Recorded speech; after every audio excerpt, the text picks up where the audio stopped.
Ukraine গাজার পর বিশ্বমোড়লদের দ্বন্দ্বের কেন্দ্রবিন্দুতে তাইওয়ান। বিতর্কের জন্ম জাপানের নয়া প্রধানমন্ত্রী সানায়ে তাকাইচির দেশটির সংসদে দেয়া একটি ভাষণকে কেন্দ্র করে। চীন ও তাইওয়ান সংঘাতে জড়ালে জাপান তাতে জড়িয়ে পড়তে পারে বলে মন্তব্য করেন তাকাইচি।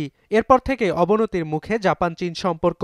এছাড়া নিজ দেশেও বিতর্ক এড়াতে পারেননি জাপানের প্রধানমন্ত্রী। মঙ্গলবার টোকিওর প্রধানমন্ত্রীর কার্যালয়ের সামনে জড়ো হয় কয়েকশো বিক্ষোভকারী। এ সময় তারা স্লোগান ও প্লাকার্ড হাতে তাকাইচির চীন নিয়ে বিতর্কিত মন্তব্যের প্রতিবাদ জানাতে থাকে। এছাড়া বেইজিংয়ের সঙ্গে দ্রুত উত্তেজনা কমিয়ে বন্ধুত্বপূর্ণ সম্পর্ক স্থাপনের আহ্বানও জানান তারা।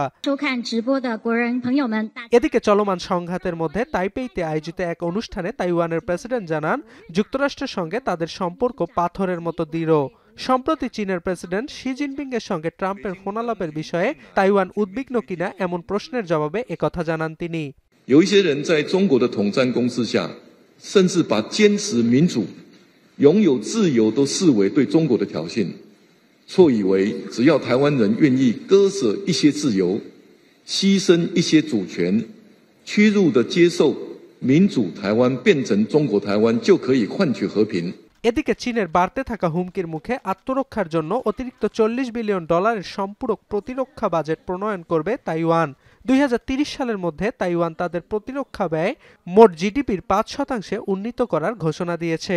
মঙ্গলবার তাইওয়ানের রাষ্ট্রপতি কার্যালয় জানায়, সার্বভৌমত্ব রক্ষায় ঐক্যবদ্ধ তাইওয়ানের 2 কোটিরও বেশি মানুষ।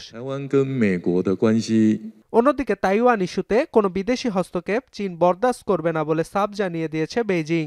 বুধবার চীন সরকারের তাইওয়ান বিষয়ক মুখপাত্র জানান, স্বাধীনতা, সার্বভৌমত্ব ও অখণ্ডতার প্রশ্নে কাউকে এক চুল ছাড় দেবে না চীন। 台湾是中国的台湾，我们绝不允许外部势力染指中国台湾地区，绝不允许日本军国主义死灰复燃。তাইওয়ান ইস্যুতে দ্বন্দ্বের জেরে এর আগে নিজ দেশের নাগরিকদের একে অপরের দেশ ভ্রমণে পাল্টাপাল্টি সতর্কতা জারি করে বেইজিং, টোকিও। অর্ণব প্রসাদ, এখন বিশ্ব।